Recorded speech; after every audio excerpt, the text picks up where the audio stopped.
And we're back. Welcome back to Ashram Hours with myself, RT, and lovely partner, the Gotta kill the spa music. yes. There you go. Yeah. What's You were up? saying. Oh, I'm hearing you twice. Let me just fix that. Yeah. Okay. Where's the second? Gosh, we've come back from breakpoint. We're all discombobulated. Yeah. Well, yeah. 16 hours. For flying. you. Yeah, for me, flying and driving, and then just jet lag, baby. And I'm seeing a lot of jet lag posts, so I feel like I'm not alone. All my North American friends getting the same vibes, and a little bit sick today, but you know what? Cold and flu meds, baby. We got to go. Mhm. You just wrote a thesis, a fantastic, masterful piece on everything that's been going on, that is going on, the vision, recapturing the energy that brought us all here, and talking about what's coming. So we're going to unpack all that today. For those of you who have read it, questions will be answered. For those of you who have not read it, highly recommend you read it after the show and share with your friends. Although I think, there's some parts of it that are really good for anybody. There's some really great pieces. And then, there's people that'll read it and not really, if they didn't know how the app worked before, it may be like, oh, cool. Like, for anyone who's familiar with Nirvana, it is very instantly and intuitively exciting. Just, anyways, we'll get into the details in a bit. How long have you been working on that? That's a lot of stuff. Yeah, that's a good question. Yeah, I'll say a few things at the outset.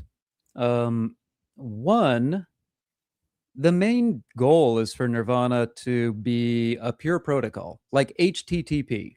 It's out, it's done. How often do you change HTTP? Once every 10 years, maybe. And technically, it's not even changed. They just make a new one, and you can opt into using it. Anyway, the ideal to aspire to is not the Silicon Valley move fast and break things and iterate and whatever, because it's very hard to unring the bell when you make a change. So a lot of thought goes into the preparation to speak and make changes.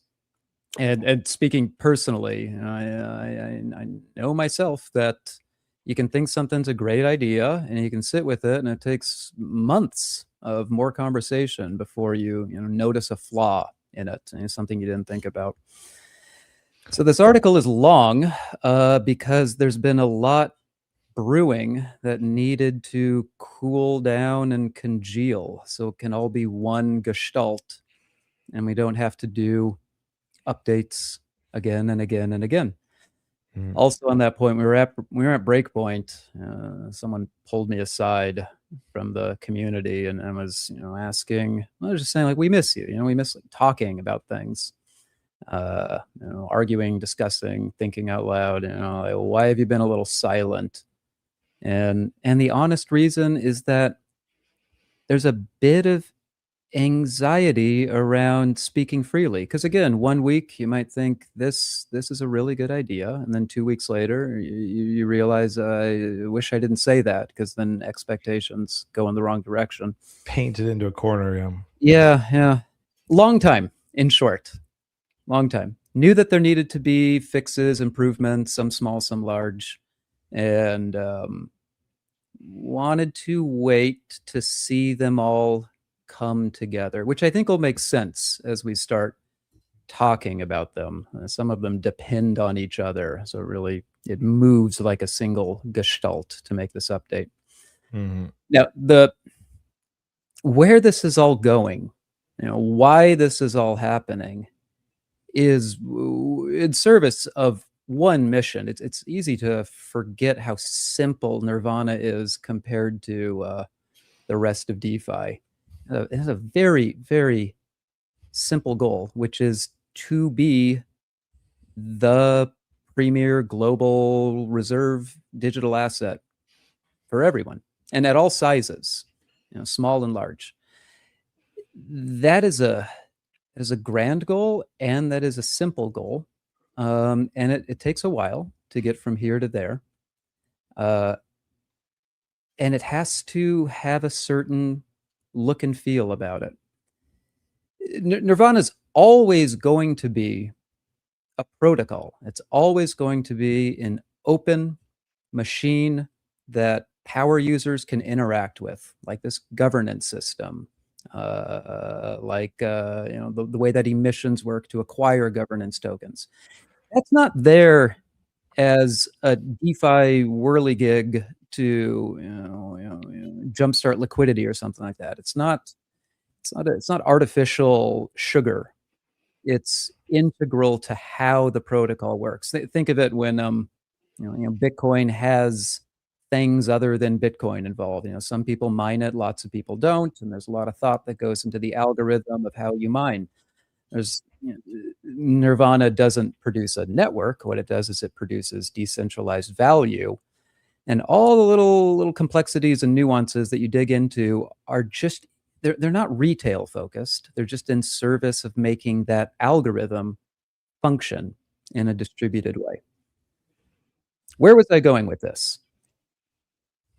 Nirvana will always have the passionate, let's call them miners, the people who understand the algorithm and work with it on its own level.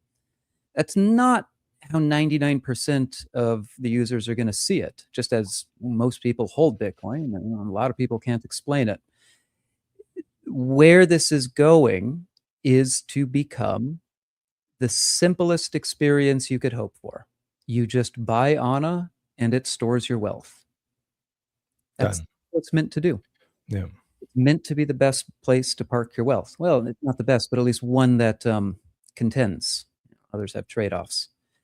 So one of the themes running through the upgrade section of this paper is slimming down anything that's not in service of that simple mission. You and I were musing about this yesterday, and we sort of held our head in our hands, or at least I did, not you.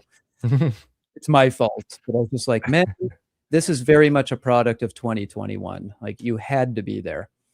There were these ideas that crypto had. It seemed like common sense. A lot of things weren't tried, and Nirvana has a bit of baggage from 2020, when all this stuff was first being created. Seemed like a good idea at the time. It's not. So some of this extra fluff is being pulled away because it's a distraction from this main goal. Mm-hmm. Long answer to a short question. Yeah. Well, yeah, with the theme, and we've talked about this pretty extensively over the year. This is the long-term vision. Look, the AVM is the thing, right? The bonding curve that reallocates liquidity into a floor region. That's the thing.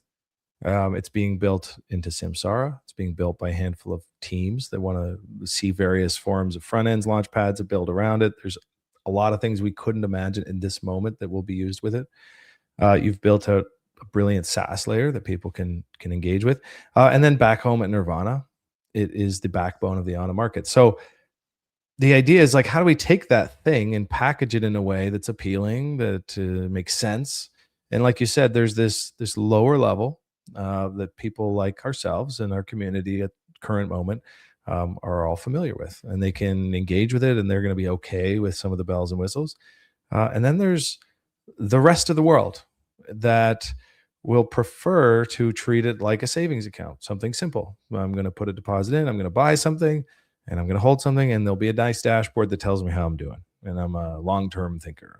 I don't want to know about this stuff. I'm not going to govern. I'm not going to do that. And that is the split.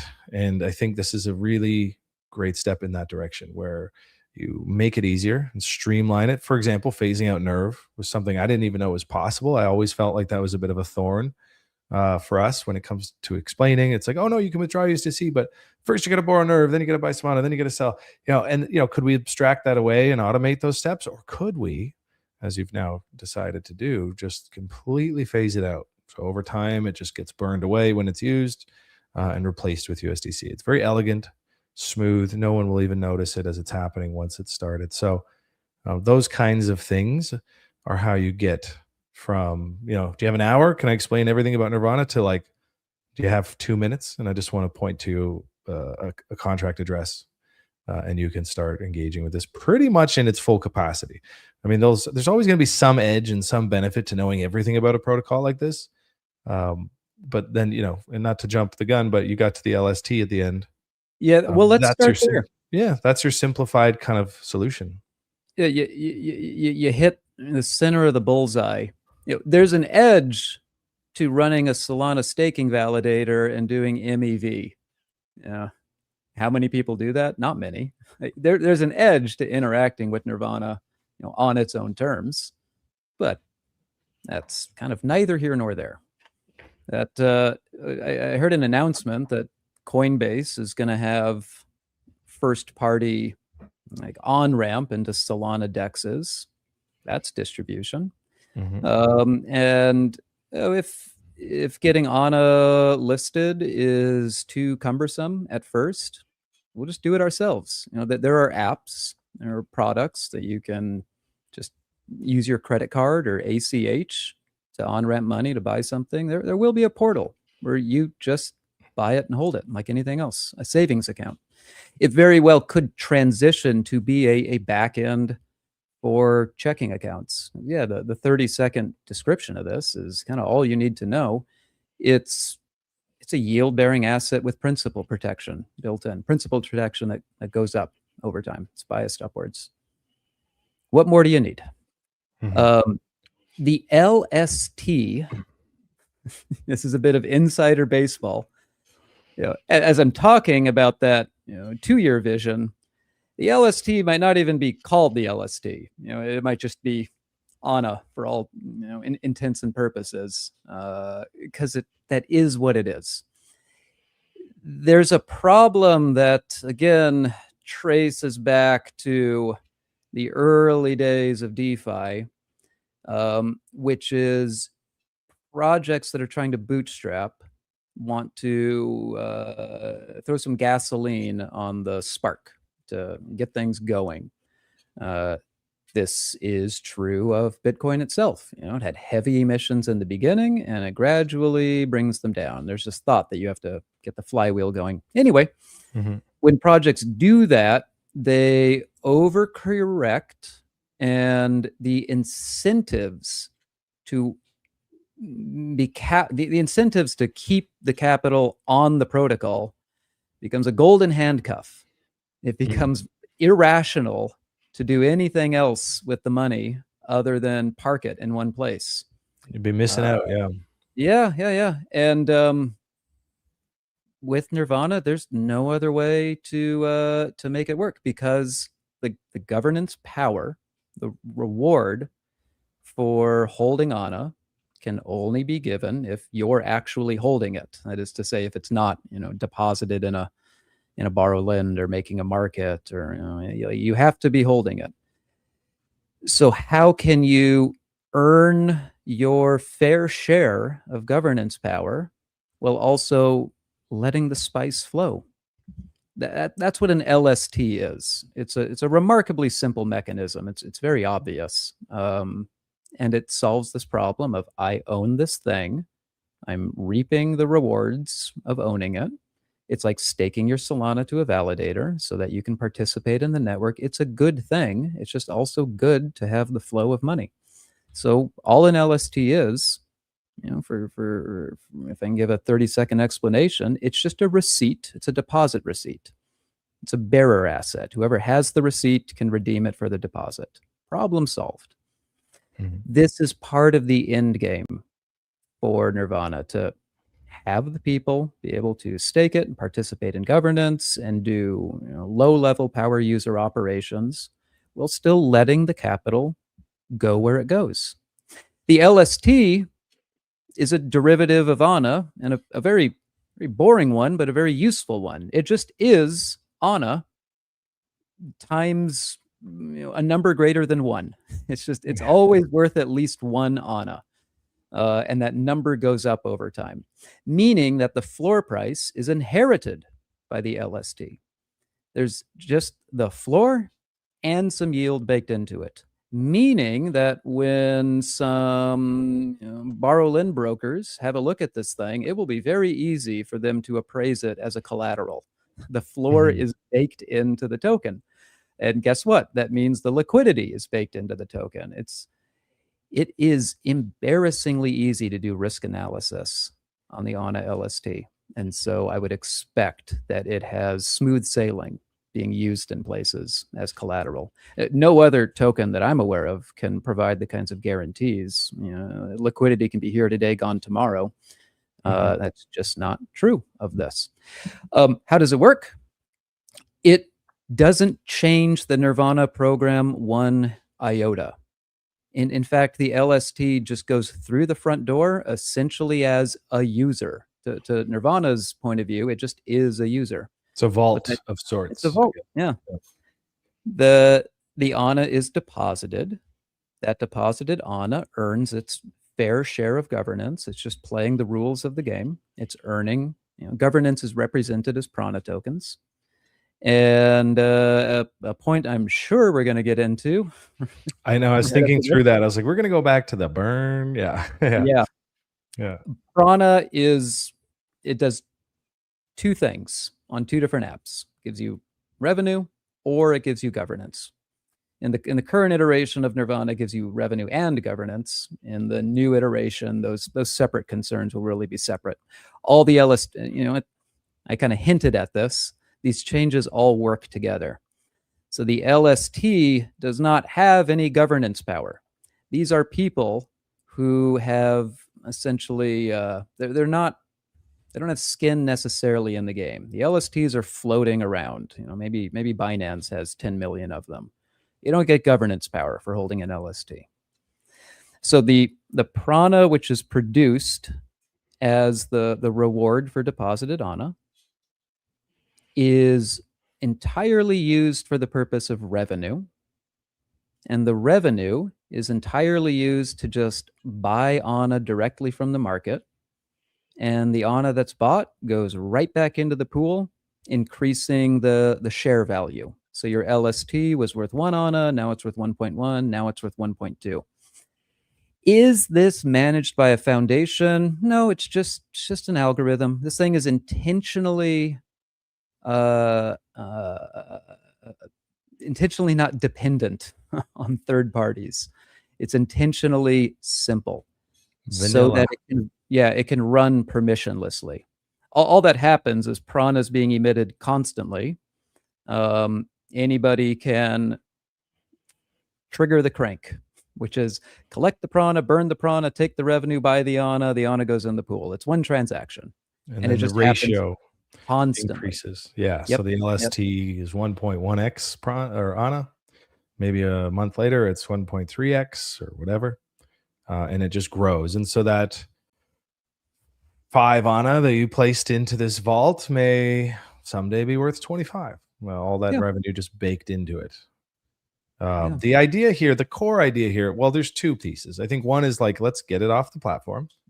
People say, well, where's your LP pools and what kind of integrations? And to your point, nobody wanted to take ANA and do anything else with it because all the value is in depositing it into our platform. So this solves that problem and it allows valuable ANA that's gathering revenue to leave the platform and do other things and be composable with other DeFi. And then the other piece is to have a simplified and streamlined user experience where somebody may look at this and they say, oh, like, when am I going to burn my ANA or burn my prana to grab some revenue? When am I going to do this for governance? This is all very confusing. I'd prefer to just hold it, and I want to have that all automated, baked into the LST. There you Yep. go. And Maybe to maybe another I'm a little place. wonky, but this matters to me to repeat. Uh, a lot of LSTs out there they're managed. There are people who make decisions on what to do with it. Where do you allocate the stake? What other ways can you generate revenue? They're essentially very narrowly focused hedge funds. Mhm. There may be those kinds of LSTs built on Nirvana. Nothing will stop them. It's a permissionless program, but this one isn't. It's along the same principles that guide all of Nirvana, which is, if the aliens come and abduct us, everything still works. You don't need there's no risk of a team, showing up for work one day. So this one it's intentionally pure and thoughtless and automated, and it solves this problem and does nothing else. People will be welcome to build more sophisticated kinds of LSTs on this. Yeah, which is an interesting point we should touch on just before we change topics. Is you mentioned that this is just one. This is the one. This is the main one that you'll build, but anybody with some access and SDK APIs as they come live would be able to build their own vault, and that vault could take in ANA and do whatever it wants, but then spit out a derivative. And so this isn't the end of LSTs for Nirvana; it's just the beginning. I'll leave you with one clue, and then we can move on. Prana can earn other kinds of revenue too, can't it? You can use Prana to earn revenue from all the samsara markets, and maybe there'll be other use cases for Prana too. A more sophisticated LST company might try to maximize profit and deploy Prana proactively here or there. Anyway, this one's just vanilla. We'll see. Let the LST wars begin. Yeah. First one out the gates, and still doesn't have a name yet. I'm excited to figure out just how we want to name it. S-ANA is the most baiting me? I don't think it'll be that, but for example, right? It's got to be something unique, but could be anything. We could leave ANA all behind. It's TBD on what that LST will be called. Submit your tickers in the Discord. Haha. But seriously, if you have any brilliant ideas, I love the community and all their thoughts. It is a nameless asset for this moment. If there were a pill to temporarily suppress autistic tendencies, I would take that pill every now and again. Yeah. Because it's not an LST. It's actually, it's not. ANA's not being staked. Yeah. Proof of stake is a thing. That's not what's going on. ANA's just deposited. It's deposited and it's earning yield. I don't know, a liquid deposit token, but that whatever, that sailed. That is an autistic thought because it's a only when you wrote it today I picked it up. It's like when you stake something, it's implied that you're taking some risk of slash. I'm going to stake this on my name. I'm going to stake this on my validator. I'm going to maybe not get it back if I don't behave. You're right. You don't say when you go to the bank, I'm staking my paycheck in my checking account. Yeah, no, exactly. So it's a different thing, and I hadn't really picked up on that because it's easy to just cross all these terms around. I don't know what order you want to go in, but the next thing on my mind is loyalty points. That is appropriate because we're talking about where Prana comes from. Let's be Prana focused. That's the meat and potatoes of this today. Yeah. It's the whole thing. This is funny. We were, I would have thought 3 days ago that we were just going to talk about all the great things that happened at Breakpoint. I know we were going to recap. It was a lot. It was a lot of good stuff. But here we are. Yeah, we could take a break and talk about that because there was lots to talk about. But I think today this makes sense to focus in on this. There's a lot here. Let's talk about this. All Prana is, it's a solution to an important problem, which is if you have skin in the game, you should be able to steer the ship. And you should be incentivized for steering the ship. Hence, Prana is useful for governance and revenue. It makes sense to me. And in fact, this isn't a novel idea. That's how blockchain networks work. When you remember that Nirvana is just modeled after blockchains, a lot of it starts making too much sense. So the reward it's based on skin in the game, but skin in the game isn't good enough by my sights. It would be better to reward not only on how much capital you have, how much size, but also how much time.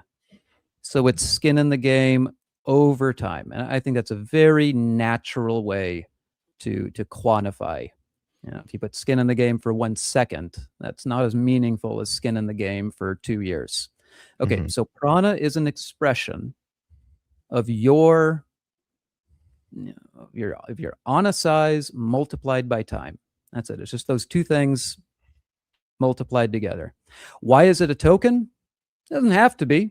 It could just be an implementation like credit card points or airplane miles. Like sometimes you can transfer airplane miles, and it's pretty rare. But making it a token, just it's a nice thing. Okay, so it's a token, but all it is just that representation. Now, what is the best way to measure time, to reward for time? Let's cut this in half. One way is dilution, and another way is non-dilution. That's the cut at the top.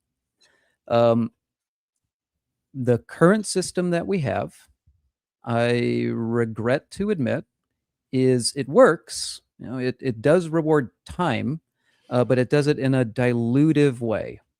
And this was making the change because this was a mistake.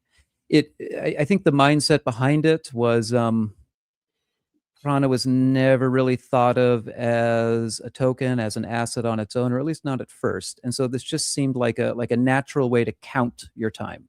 So just how much time have you had the Ana, just accumulate these points. I thought of it like credit card points, and it was naive. They just add for everybody. There's no fixed supply of credit card points. Over this year, after thinking and modeling and talking and arguing and rinse and repeat, it's better to do it in a non-dilutive way, but you still want to maintain the time benefit. Okay, so here we are. One popular way, if you're following along in DeFi to reward for time, is lockups. I don't like it. B33. Yeah. Ugh, lock your token for 2 years. I don't know. I think something else is going on there. I think it's teams being kind of anxious about liquidity, or they have too much of a supply overhang, and so they're trying to lock things up. There's no worry about supply overhang with Prana. And anyway, lockups are just unpleasant. And I want people to be rewarded for time. Like choosing to lock up your tokens, that's just gonna make a lot of people bounce off. Okay, so the model that it's the best, and it's not really I don't know who invented it. It's popular and it's out there, and I think it's beautifully effective. GMX did something like this. We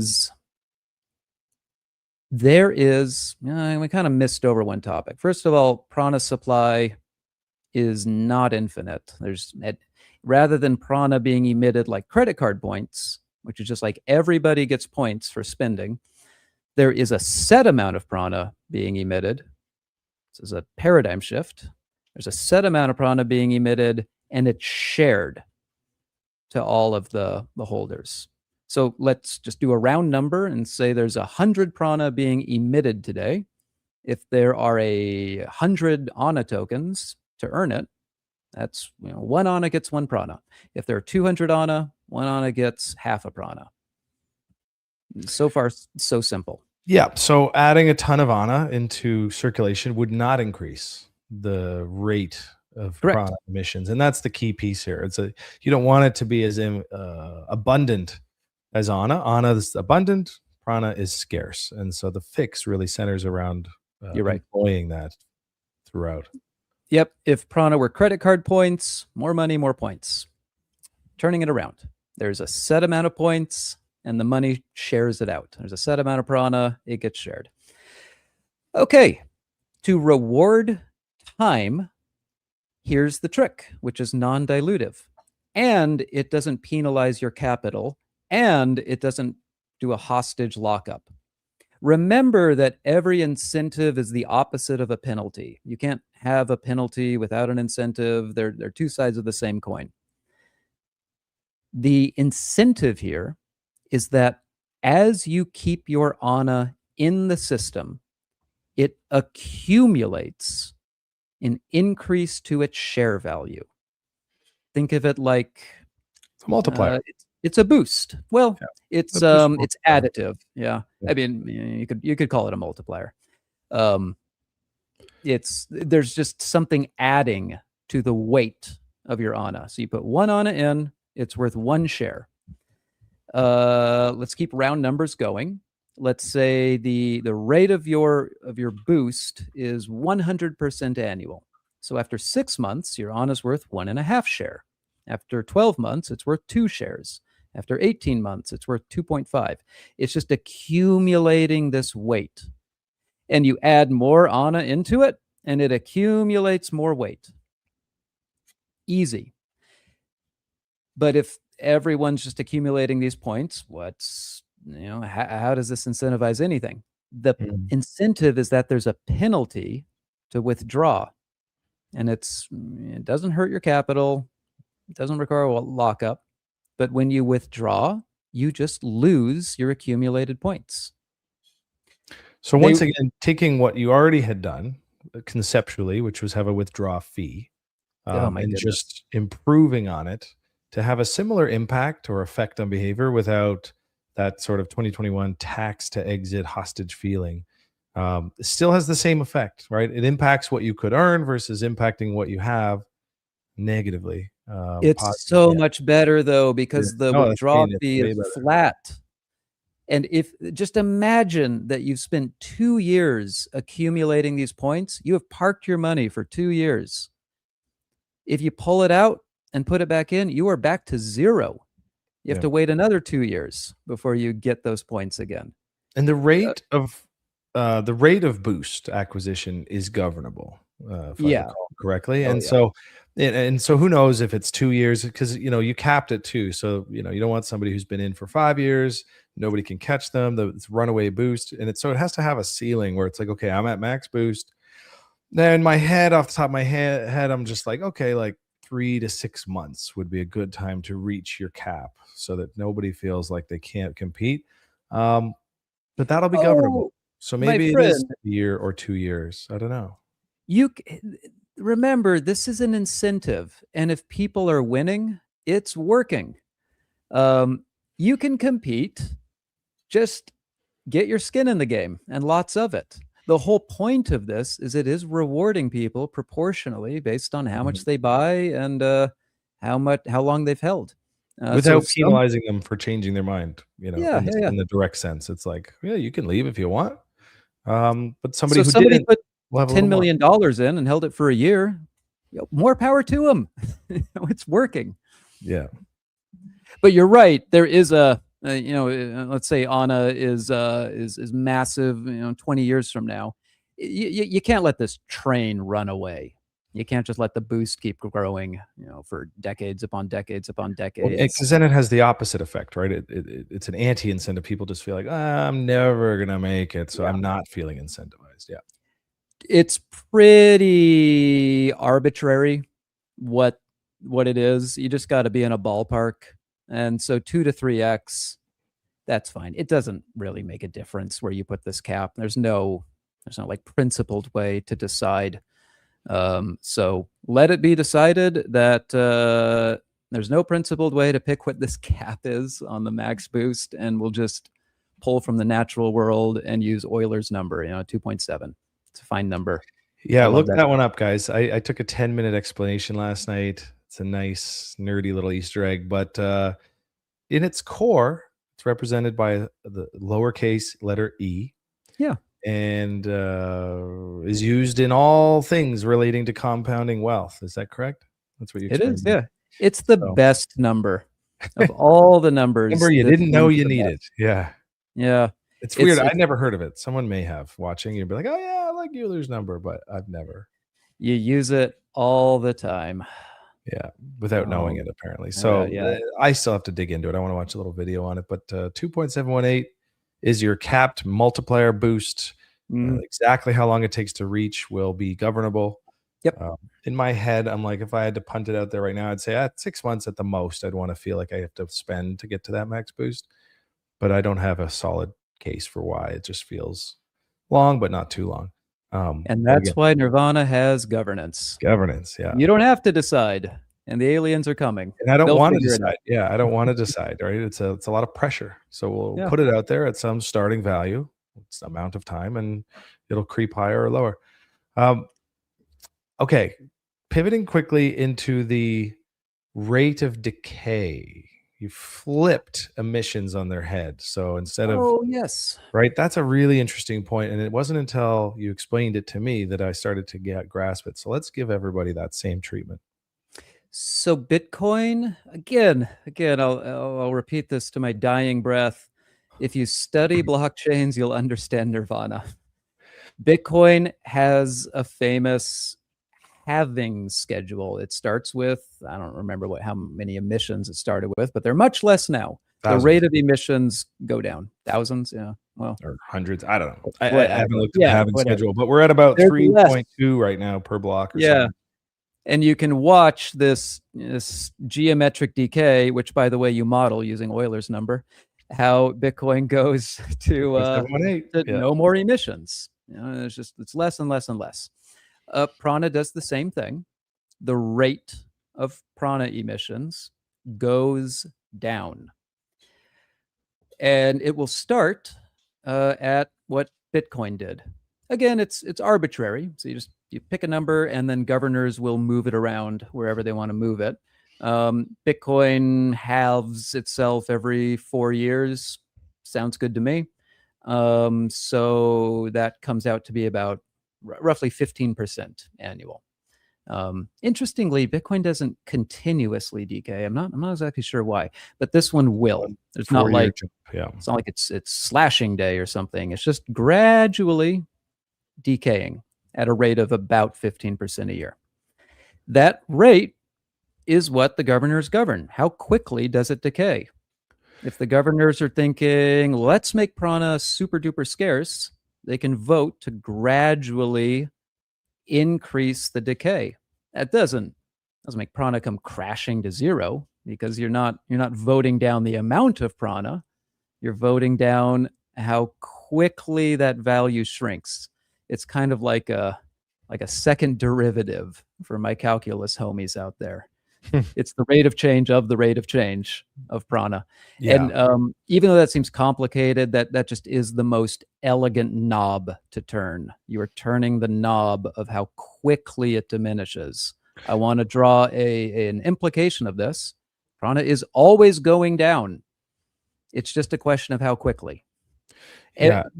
Yeah. And this whatever rate you have is the highest it's ever going to be. It is always on its way towards scarcity.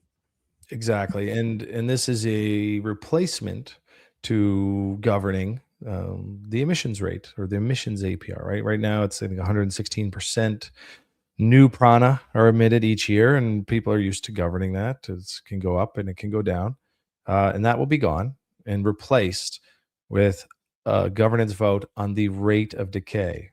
The key being that it will decay. It'll just decay slower or faster. Yeah. And a little flip.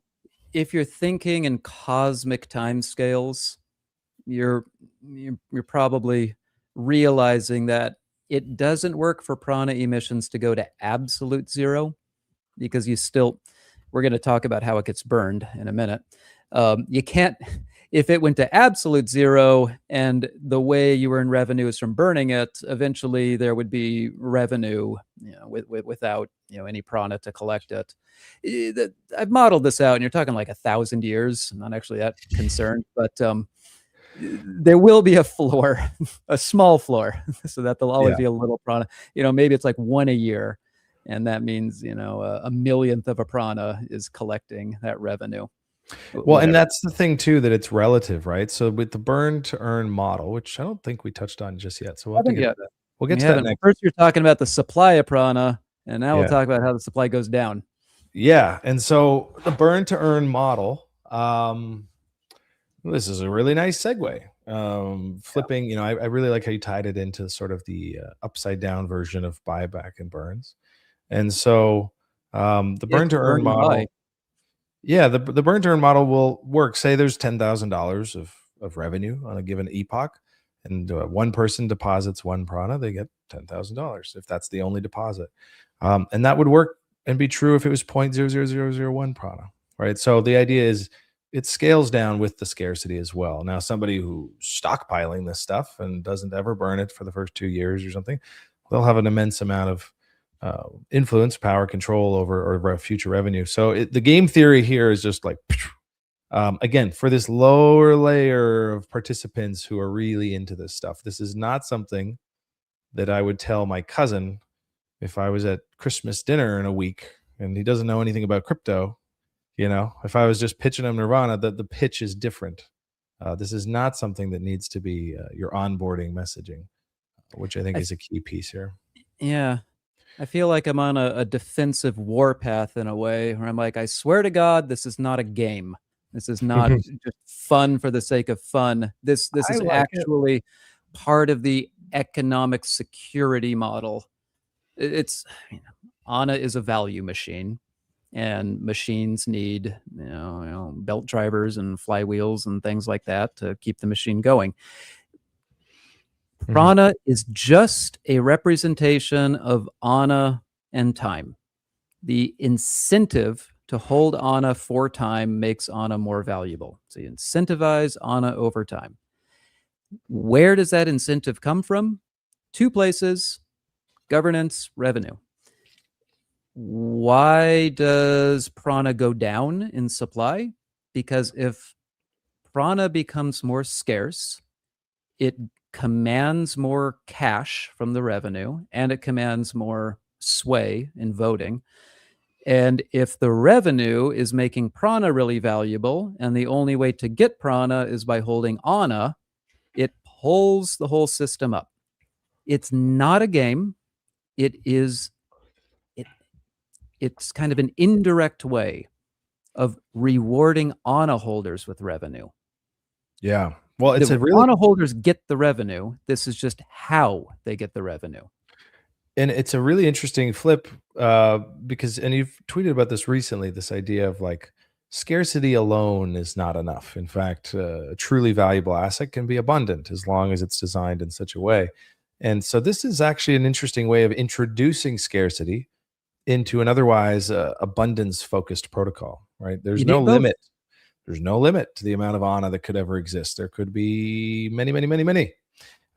You could mint them to infinity, and but you introduce scarcity into that system through the prana thing, and as you said, in an extraordinarily scarce prana situation, very little prana would command quite a bit of revenue, and that for the only way to get it is to go buy this abundant asset.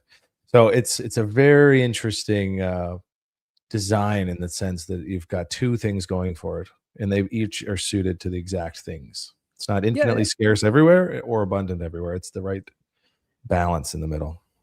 I find this kind of curious that it seems to me that crypto has missed this point entirely. That most of the things today that we treat as stores of value are abundant. They're not. They don't store value by being scarce. They store value by growing.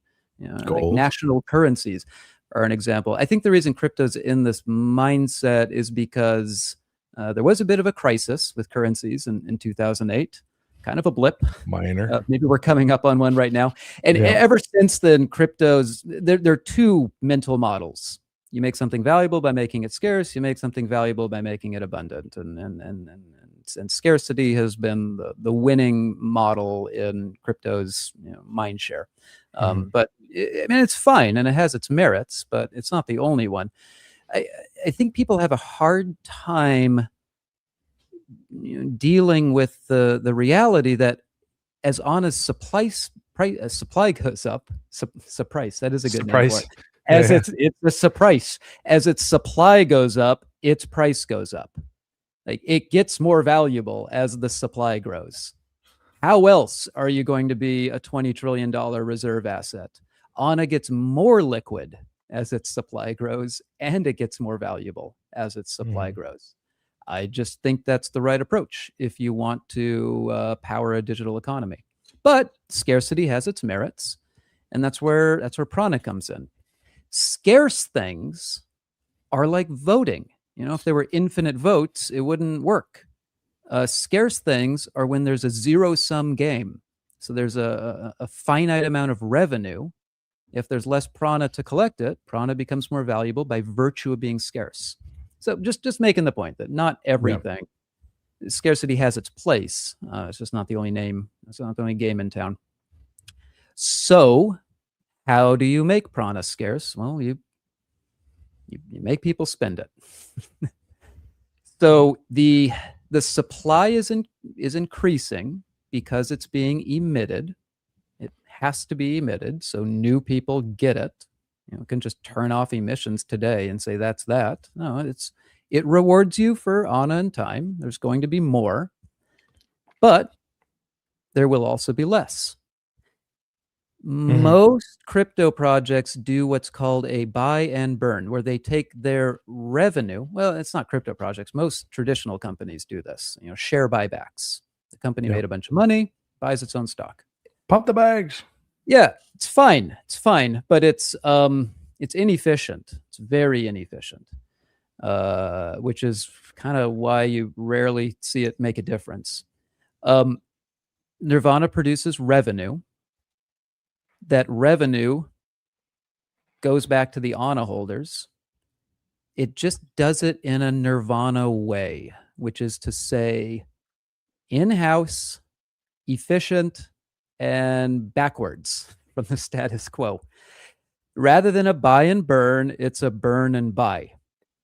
The protocol accumulates revenue. It puts it on a table and says to the Prana people, come and get it. Prana holders willingly spend their prana to get that cash. And then the cycle repeats. It's a burn and buy. There is a pile of cash that can only be got with prana. Prana people come and buy it. That's it. You don't need to set up a secondary market of prana to buy it. That's where the inefficiency comes in with big inefficiencies. Yeah. My goodness. Not a lot of impact either. Yeah. No, it's direct. And for anyone watching who's kind of listening to this and they're like, wait a sec, this is so different from what I had in my head. I'm with you. We talked about it in Abu Dhabi. I said, no, don't do that. I'm stacking prana. I don't want to burn it. But stay with us here because just 2 days later, I've sat with it. Thanks for reining me in. No, I've sat with it. You've written about it. We're talking about it. And it makes so much sense because at the end of the day, the value of prana, which is derived from the revenue that it receives, is going to drive the value for Ana. The math will math. And it'll be like, hey, for every Ana I buy, I get this much prana, which gives me this much cash. Ana's undervalued or whatever. And as you extrapolate out and you have these halvenings for the rate of decay on prana and all this stuff, it just becomes very scarce. Presumably, as the ecosystem grows, Samsara gets its next 100 listings. AVM teams start launching launch pads, all these things flowing back in. And so you have this inverse relationship of like ecosystem growth, demand, revenue, and then the thing that commands that revenue just becomes more and more scarce instead of just printing itself infinitely and kind of running away. So it really does make sense when you guys get there. If you don't get there today with us on this stream, just chill in the Discord. David and I are happy to take you through it. And over time, it'll be common sense. It is different, and therefore it is sometimes challenging to grasp. But I think the way you described it as sort of almost like an inverse, hyper-efficient buy and burn will be intuitive and likely copied at some point. I wouldn't be shocked if this is something that takes off as a model because of everything I just explained. I've done these before. Let me tell you what it's like. So, first of all, this is exactly in the tradition of share buybacks whenever they started. I don't know, Bank of England in 1700. You make money, you want to boost value. That's all that's happening here. The protocol makes as much money as it makes, and it's going to spend it. Here's the ordinary way it works is there's the shares, there's the token out there in the world. There's a little over here, a little over there, a little over here. What do? You got $1 million to spend. Well, pull up a seat because you're going to have to like DCA into your token. You have to buy some there, wait for the price impact to go down, arbitrage a little here or there. Like, congratulations, you're a hedge fund and you're managing inventory. You can't automate this. People try and they don't, because the world is complicated. If you're trying to buy something on secondary markets, ugh. The idea of nirvana is always to be self-containing, self-sustaining, permanent, not reliant on external dependencies. Protocol. Like, yeah, an exchange might be here today, it might not be here in 5 years, and then you have to move liquidity around. Just you don't have to do it that way. There's money in the exchange. Just have a simple program that says, come and get the money. You don't need to, need to like rubber band to a secondary market in order to come back. So it just in-houses it. It's part of the protocol. It produces revenue. The only subtlety is just, okay, you're not using secondary exchanges. So how are you going to do this? This is the simplest one, which is the money is there on a weekly cadence. It's Same as arbitrary. governance, I would imagine. We just match it to governance, so there's Yeah. a time to be thinking about each week. Whether it's Similar to 1 bribe week, markets. 2 weeks, 1 month, I mean, all that introduces is volatility, and everything smooths out in the long term. So 1 week seems fine. Yeah, It bribe truly, markets typically operate on 1 to 2 yeah, weeks, and we already do. So I'm advising yeah, you as your advisor. I would yeah, say yeah. stick to what we've got. But the idea being that early on, who knows? There's people that I think anytime stuff like this is introduced, people think, well, like I need to spend some time to figure out how to do it just right. And good luck with that. Being new, it's going to be trial by fire, trial and error. Right? People will maybe deposit or burn a bunch of prana week 1, then they might regret it. People might not burn enough, and the one guy who did gets it. Like, I'm excited for that. Yeah, yeah, people will Grenade, game it. grenade at the dining room table. You know what I mean? It's just like, whoa, what's going on? And without over-indexing on this too much, I just want to quickly touch on the boost, or not the boost, the sniper protection. Just Oh, my. that before we get into the nerve phase out. Um, Okay. you want to snipe protection in there so nobody can wait to the last possible second each epoch to decide how much prana to burn to be optimal, right? That would be not fair, and it would just kind of mess it up. So what did you do to combat that? Yeah, yeah. Ugh, I'm breaking out in hives because I'm allergic to complexity. But yeah, let's talk about it. It's let me describe what the experience is like. It's that, okay, we'll say it's a week. I think that's a perfectly fine cadence. You're watching money fill up a bucket over a week. And then when the epoch begins, there's 0. And then at the end of the week, there's $20,000 in this bucket. The way the revenue is given to the prana is the simplest way, which is shares. It's price discovery. It's a trade. It is a trade that you put, there's $20,000 and 20,000 prana go in, everyone gets $1. There's $20,000 and 10,000 go in, everyone gets 2. Okay. It is optimal to wait till the last possible minute. You're watching prana get Burned. Yep. So you want to wait to the last minute before you see what the final price is going to be, because the price that everybody gets is the same, and it's determined at the end. That's really the only downside to this, and it is the best of all alternatives. But the price is the same for everybody. It's like one big trade happens. So somebody somewhere is going to write a bot or a script to wait till the last possible second and then make that decision. They have perfect information. Put in just the right amount of prana to optimize based on historical data.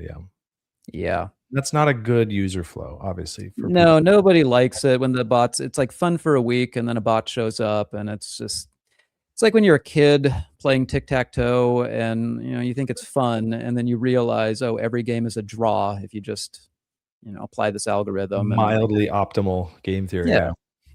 And to make this gamified, You don't have to. You can let the bots do this, but gamifying it will increase the burn. Um, whenever there's risk, people are willing to pay extra cost. So adding a little bit of gamification will just increase the burn rate. So why not? It stops the bots and it increases the burn of prana. So Yeah. all it is think of it like this. You have zero information on day 1. You have perfect information on day 7. There is a real cost to having no information. You're compensated for that with a little boost for voting early. Early votes. This is the same thing kind of that we were talking about with deposited ANA. It's weight. Yeah. So an early vote has a little more weight. The last vote doesn't have a boost at all, because at the last time, I call them votes, burns, pledges, whatever. At the last moment, you have perfect information. So you compensate the risk takers with a little extra weight, like 2x on day 1, and 0x, 1x on day 7, and that works.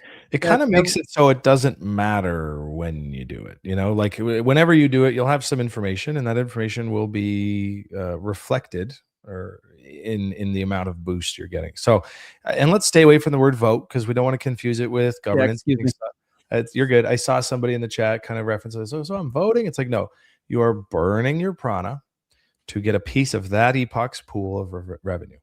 And if you burn it on moment 1, you get an added weight in that pool. If you burn it at the last possible moment, you get a flat weight, not the added weight. So somebody burning 100 on day 1 will get a 200 prana affected position. Somebody burning at the last minute will still just get the 100 if they did the same thing. It's a very elegant, simple way to combat people trying to snipe at the last second, which you're absolutely right. Within 2 weeks, that'll be live and somebody would be doing it. And it would force everybody else to be the victim of that bot forever. So this is a nice, quick patch to a problem that certainly would arise. Yeah, if anybody from the OR community is listening to this, that kind of happened with OR. It's the same thing where that actually popped into my head. Yeah, I wasn't sure. Yeah, you want to wait till the last second, and guess what? Well, and the auto miners do. Yeah, and it's funny. Yeah. Smeedy and I were actually talking, and when we were first obsessing over OR, and it's kind of run up through 2 and 300. It was like, oh, we could build something that would optimally place money on the squares that are the least bet on any given spin. And that's very quickly become what's happened, and in the end, it just has this effect of flattening out your variance, where any inefficiencies get scooped up at the last second. It's funny you say it's because I was like, man, or I feel like could benefit. That's all they got to do.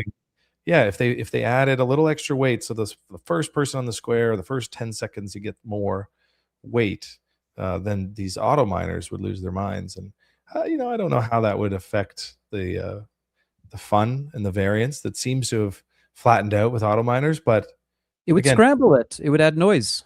It would burn more. There'd be more money, because the thing is, when you flatten it out, it's not a gamble. It's only a gamble when you don't have perfect information. When you have perfect information, you're not gambling anymore. Humans lose money when they gamble. That is to say, gambling is always negative EV. That's what OR latched onto. But if you can bot it, it's no longer gambling, and now it's neutral EV. Anyway, that's giving why we're making it a gamble. So people tolerate negative EV, and that just means you burn more prana. So it is a complexity, but it's a good one. It just sweetens the deal. Yeah. Now, so that's the burn to earn. And just to wrap that up, I will say, when you have prana, you have the option to govern, and 5% of the revenue from that part of the revenue will go to people who govern. You got to have something, but you don't want to have much, because the whole point of this is, at a protocol level, we want prana to burn. We want it to be scarce. And so if you reward too much and we just had this conversation this morning, you kind of talked me back. I was like, why not 80-20? I'm a governor. I want to stick around. Give me 20%. Yes. He said, well, what would you do? Would you ever burn your prana, or would you just stick to that forever 20%, and you wouldn't dilute your prana at all or burn it? and I certainly would. I would stick to it at 20. And as you wrote in the article, maybe even 5 felt too high. I begged you to keep it at 5. I said, look, let's keep it at 5. Can always change it in a new phase if something is grossly out of whack. I don't think it will be. And so the other 95% of that week's revenue, USDC revenue, will go to people who burned it. It'll sit in a pool, and you will purchase a share of that pool by burning your prana. Some will burn lots, some will burn a little, some may not burn at all for a little while while they learn about it. It's going to be a lot of fun. I'm excited to just start throwing darts at that early when I don't have much data, making some small burns and see what happens. And over time, this will evolve, but the path and the trajectory of prana supply is clear. It is decaying in its emissions forever, and it is burning to become valuable forever. And there's a really nice trajectory anytime you're dealing with value storage and growth. So excited about that. It adds very real price discovery to prana. Yeah. That if it's a good week and there's a lot of revenue, we'll see how many prana shares get burned to earn it. That's it. And then they're gone. Let's say you have 100,000 prana, you're trying to ration it. Yeah, that's the thing. The first thing, when you told me this, I was like, oh, I had plans. You know what I mean? Like I had it all figured out, and I was going to move around. And now, even in Samsara, if you want to go there and have a piece of the NAV Bitcoin market, you'll have to decide how much prana do you want to burn this week to grab some of that revenue. And so prana going to burn. Prana going to be burning and turning, and in establishing its value from that burn. Right, this week I burned 10 and I got $50. So they're all worth $5. Next week I burned 6 and I got $200. It's going to be really interesting. Pivoting into the nerve phase out. This is a big one, and it's all the things, and it feeds all the way back into the perpetual floor raise, which is probably the hottest topic for the last 6 months. You were collecting fees in nerve and ana, which is problematic, because if I get my revenue in nerve and ana, it's hard to stuff it into the floor because the floor needs USDC. So the first change you made is to collect fees in USDC. So instead of buying some ana and there's a little taken off the top of my ana, and that's the revenue the protocol gets, instead it takes a little fee off of my USDC. And so once this change is implemented, all the fee collection will happen in USDC. All the revenue collection will happen in USDC, which sets the foundation for perpetual floor rise to be a lot easier to code and figure out. So I kind of stole the show there as far as that explanation goes, because it's pretty cut and dry. And as part of that, we can then move into the phasing out of nerve. Maybe you touch on that. I'm sure it's a soft spot for you. You put it in, you kind of regretted it. Now you've discovered a way. Even in like last week in Abu Dhabi, you were like, I still haven't figured out how I'm going to get it out, or if it can. And then just something in the last 3 days, you had this epiphany, and you've got a plan. It's elegant, it's brilliant, and it'll just take time. Maybe you could take us through the phase out of nerve, or even go back one step and tell us about why you hate it so much, or why it was there in the first place. What's going on? You're really hearkening back to my my defensiveness at the top of this, where I was saying two things. One, you have an idea, and then you realize the error of your ways. And two, that this stuff has to work together. All the puzzle pieces have to fit. So yeah, just like what you said, if you phase out nerve, then you can't collect fees in nerve. And if you're trying to raise the floor, but you phase out nerve, you need USDC, so you can't collect fees in ana either. You need all USDC everywhere, et cetera, et cetera. Yeah, it's a unnecessary wart on the system. Different times. First of all, the name Nirvana, maybe I forget the history, but it could have just started with ana, just thinking we've got soul and we've got ana, and, let's work backwards from there. And then if you have ana and you call it Nirvana, you might as well have nerve. And it obviously, nerve, the ana token is a way to get leverage. Whether you're aware of what's common in crypto, people love inventing stable coins. It's like the easiest thing to do. It feels like an accomplishment. Put in some collateral, mint a stablecoin, your very Mhm. own, with your own brand. Why aren't you just using USDC? I'll tell you, because you don't have the power to mint it. You heard of the MakerDAO project, DAI? It's like, if they were to give you USDC, it would have to come from somewhere. Somebody would have to lend it, and that requires interest. And I think that just confused me 4 years ago, where I was thinking, Nerve is completely safe. It's equal to USDC, but it will be minted as a separate token. It just doesn't matter. There was this ambition to make Nerve spread through the ecosystem and be, a stable coin that gets used. Actually, if I'm being, fully reflective, the early version of Nirvana had multi-collateral. It used many different stable coins in order to, the thought was it would diversify it and it would open up the total addressable market, because you could have Tether in there and USDC without rehashing what's already been talked about. It's a suboptimal decision.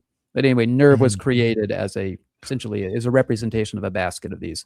Whatever, you don't need it anymore. It serves no purpose. It serves no purpose other than some kind of branding exercise, which also serves no purpose. So Complexity. Yeah, yeah, complexity, who confusion, needs it? something, "Hey, what's Nerve?" And, "Is it gonna depeg?" And I've always, yeah, not enjoyed those conversations. We've talked about this, and one of the solutions that I always had in my head was, we'll automate the extraction of USDC. So if I wanna borrow it, the protocol will buy and sell and convert, which is not optimal either, right? Again, complexity. So Complexity. this I will phase out say, is brilliant. yeah, How you've designed it, described it in your article. you really got me going down memory lane. Nerve was it was big back then. Uh, it was the second largest, like, non first party, like a second largest, like, crypto backed stablecoin on Solana, and the first was UXD, which was funded by Multicoin, et cetera. And like, it's just this ragtag group without any VC backing, and it had the second largest stablecoin on Solana.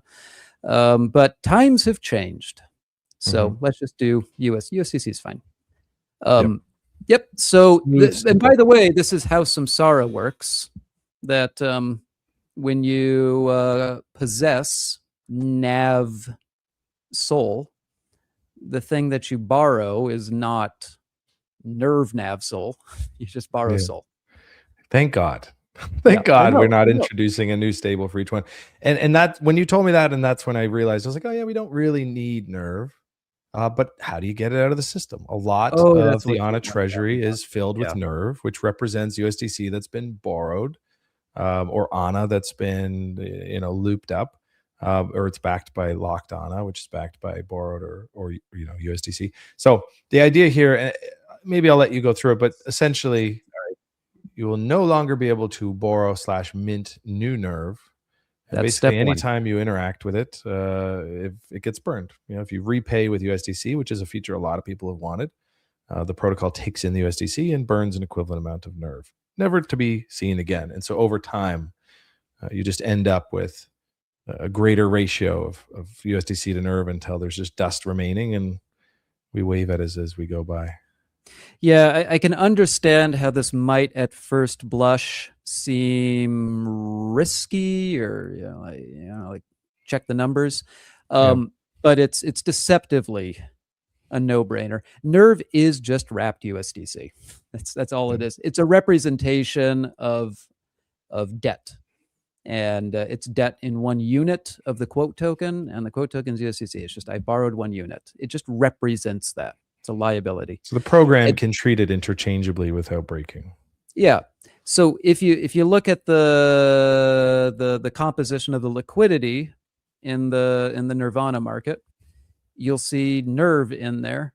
That's just USDC. It's just debt USDC. It's USDC that was borrowed, and this token is just it's a sleight of hand, but that's all it is. And so when you repay your debt with you can repay with Nerve or USDC. If you repay with Nerve, Nothing happens. It gets burned. Everything's functioning the way it always has. If you repay it with USDC, your debt also goes down exactly the same. The protocol has the USDC in its hand, and it just does an Indiana Jones style swap of the nerve. It just puts the it finds whatever nerve it has, it will burn it and replace it with USDC. And the nerve that it has is in the market's liquidity.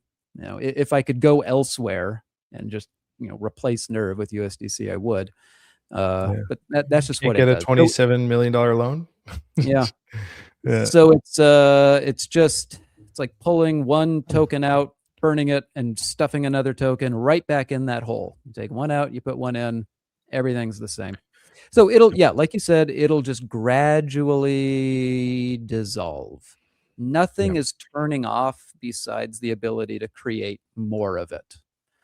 And so this is the technical piece, all right? This is how you implement it, but the real quality of life improvement here that happens is at the outside. I've come in, I've got some mana, I stake it in the platform, I get access to USDC credit directly. One borrow fee, USDC. That's what it is. When I have this Prana staked, basically when I receive revenue from Prana, I will be getting USDC.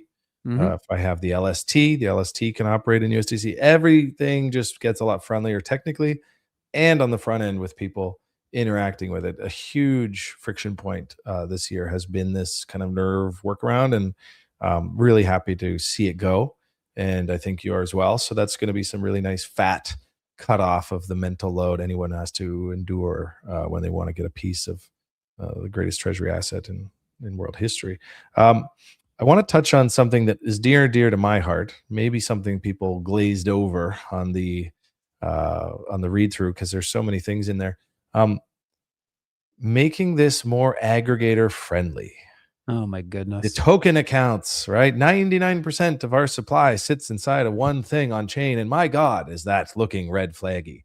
And it's really hard to have conversations with Jupiter and others when I want to go out there and get us integrated. They say, wow, everyone seems to be holding their token in one account.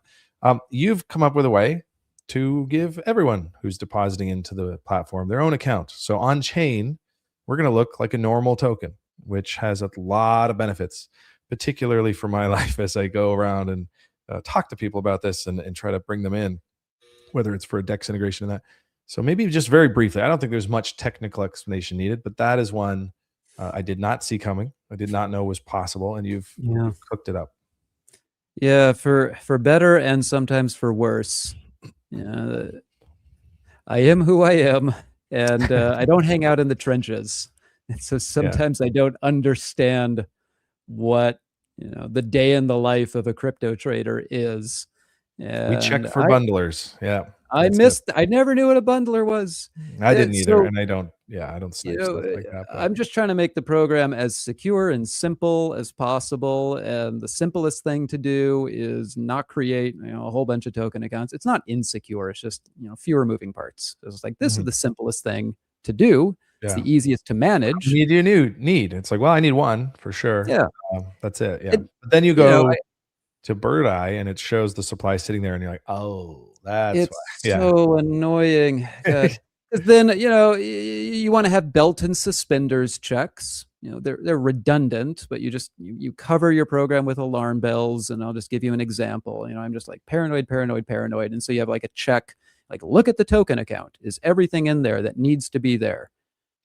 Look at the token. It's like every 30 seconds, look at it. It's easier when you have one. But bundlers, yep.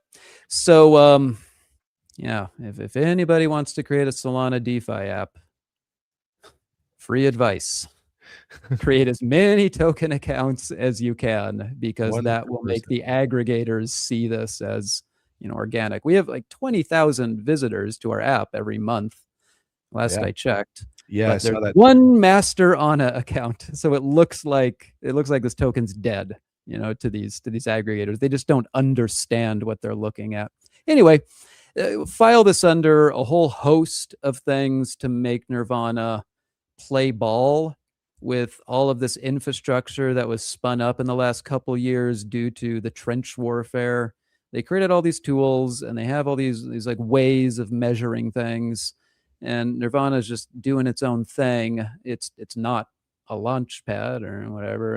It just I can make some changes so that it fits in with what these dashboards are looking at.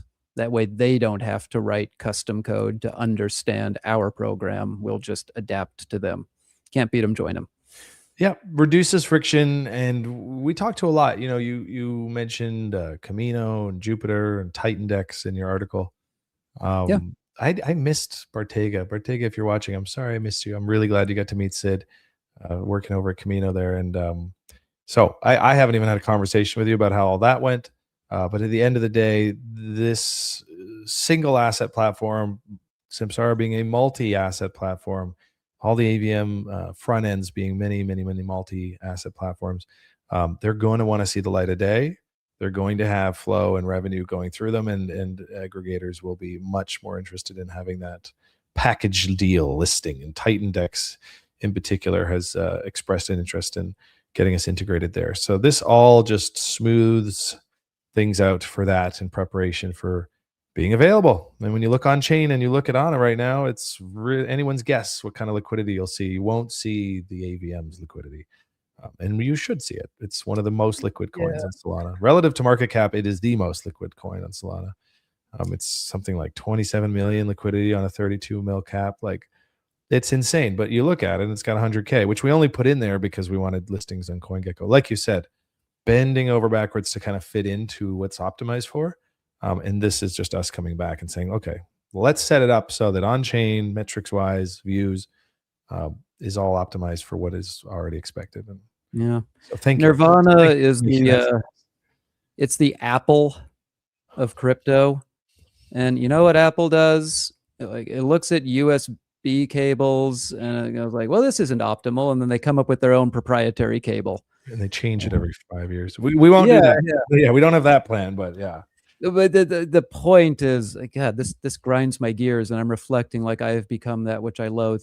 Is that Apple looks at USB and they end up making their Fire port, and like it works in the iPhone, it works great, it's like it's better, but it's Betamax, nobody uses it, and Nirvana has all these things that you don't find in a classic 2020 era AMM. And again, can't beat them, join them. So then when the aggregators hook into this, which requires some sweat on their part, because again, this is not a Uniswap clone. I have to write some integration code. Anyway, then you can just buy Ana using an aggregator. You just go to Camino, Titan, Jupyter, it matters not. And all their routers are going to work, and it'll just plug in. It's quite a labor to get a new AMM hooked into one of these, but when it's done, it's done. Yeah. And the code is mostly done for anyone listening. The code is mostly done. Yeah, it's an organization problem. It's like you got to get slotted into their schedule. They have one guy who's tirelessly chewing through the queue. Yeah. Some good news is that, and this is kind of part of the strategy, is there's a core program. And other things like Samsara or anybody who's building on this platform, creating their own weird and wonderful takes on the AVM, they all use the same interface. They all use the same program. So when that gets hooked in to the integrators or the aggregators, I mean, everybody will inherit it. I love that. Yeah. Every launch pad in the future or version of whatever that looks like on the front end, all of them will inherit these integrations without having to do any queuing or waiting or shaking hands. It'll just be there. Yeah. The teams, rightfully would ask, like, why can't you just give us a library? Like, we'll run our program, just, give us the code and we'll use it. Why do we have to use your program that has this other complexity? This is the reason that if it's this one thing, then they automatically inherit connections to Camino, Titan, Jupyter. You didn't mean to, but you just set me up for the perfect segue into the next thing I want to talk about. And one of the things that a lot of people have asked for, and we hear you, and I've wanted them as well, and you have as well, is one-click leverage. Can I automate this looping? Can I automate my unlooping? It's so cumbersome, and I want to loop all the way to the last pip. And you built that for the Samsara program that the AVM pads are using, and they requested it, and you coded it, and now it's coming to Nirvana as well. Yeah. I had moral scruples about leverage. So much about Nirvana was inspired originally by watching people get harmed. It really weighed on me. Not to sound maudlin, but it's true. And so this idea of having easy leverage, it didn't vibe with my ethos. But what do I know? I'm just one guy. So these other projects, they want that feature. They want a way. I mean, Nirvana gives you credit. The AVM gives you credit, and you can use that credit to lever up on the asset itself. And kind of oddly about Nirvana or about the AVM is that the leverage is completely safe from liquidation, and yet you could lever up 1,000x. It's kind of weird. It both provides, you know, technically, infinite leverage under the right circumstances, It's theoretically possible. and no liquidation risk. Anyway, too good to pass up. Yep. So that will be that's just a native feature being added to it, and it will fold in to Samsara first. It will fold in to the Nirvana UI next, and that's all I have to say about that. It's kind of a tricky UI problem with Nirvana because leverage is dynamic. Anyway, we're working on it. Yeah. But it'll be there. Yep. So one-click leverage in and out. Look, not without price risk. When and where you loop and how much you loop is introducing greater than risk to floor risk or distance to floor risk, and people know that. There'll be awareness campaigns, but the fact is, people are doing it and they want to do it faster. And we should build that tool, and you are building it, so that's great. Last but not least for this feature, and I saved this for last. Because David pointed out in the Discord today something I hadn't even picked up on, which is all these things combined, which I think are all very good, very positive developments. None of them, when combined, outshine the adaptive curve, lower trigger price. It's a small section in the update.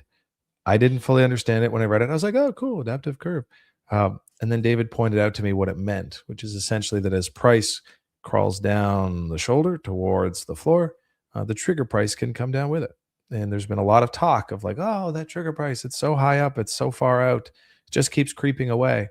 And you stumbled across a very elegant and interesting solution in your work on Samsara. Maybe take us through the who, what, where, when, why, and how.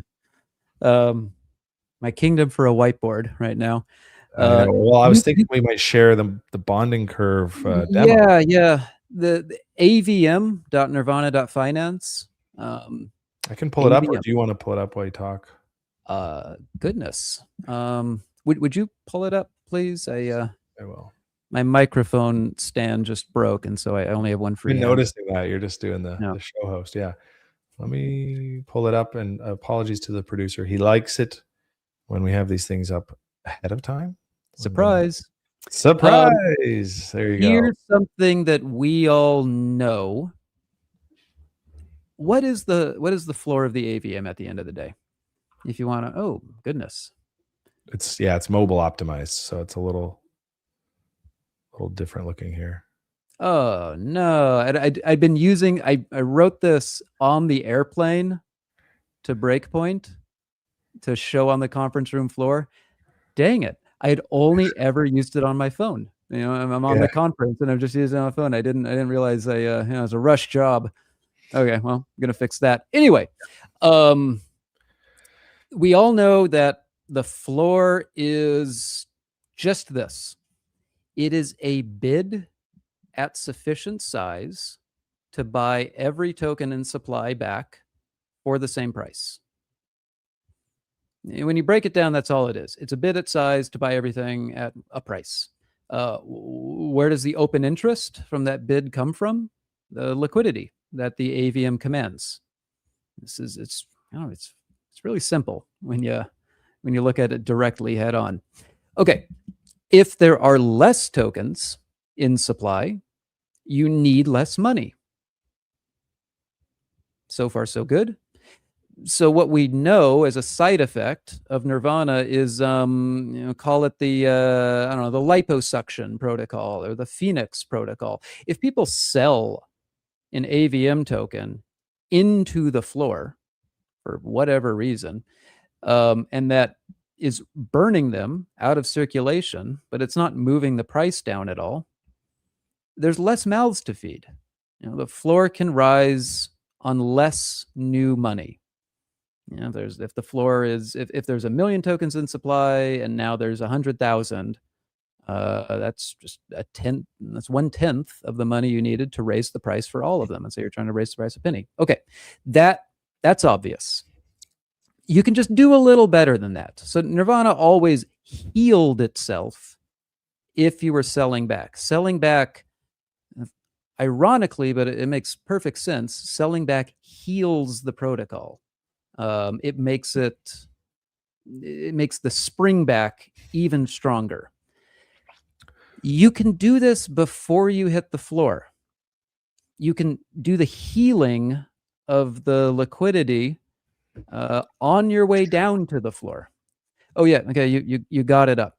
Yeah. So I've got 200. I've got 100K of purchases, 10K buys. So we're at a $2 token, 100K supply.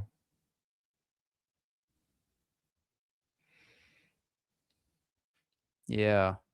Let me know. I can refresh and restart. That's why I was like, maybe you. No, you're fine. You're fine. Just raise the floor till you can't raise it anymore. Okay. So just go.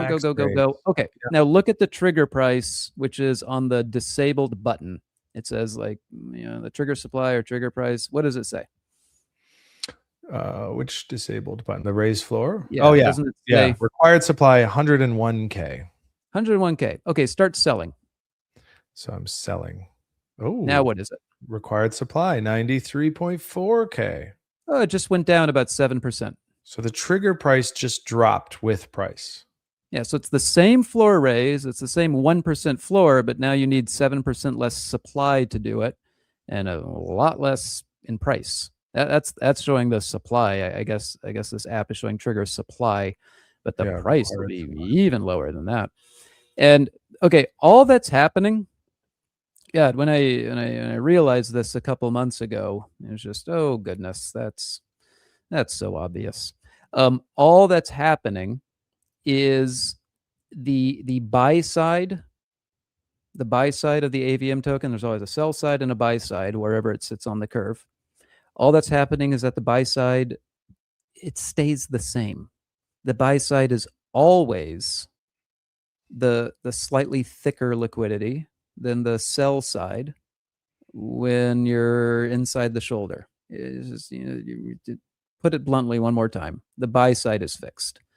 It doesn't mess with the dynamics in any meaningful way. It's still a transparent bonding curve. This is just a little optimization so that the healing begins when you're in this steeper shoulder region. This is real insider baseball.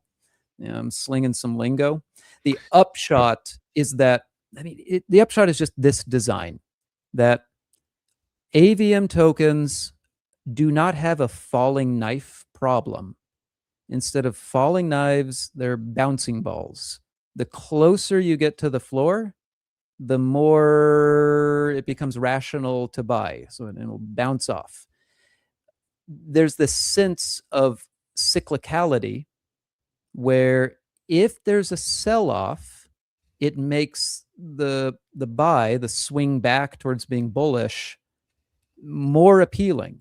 The stronger the sell-off, the stronger the snapback.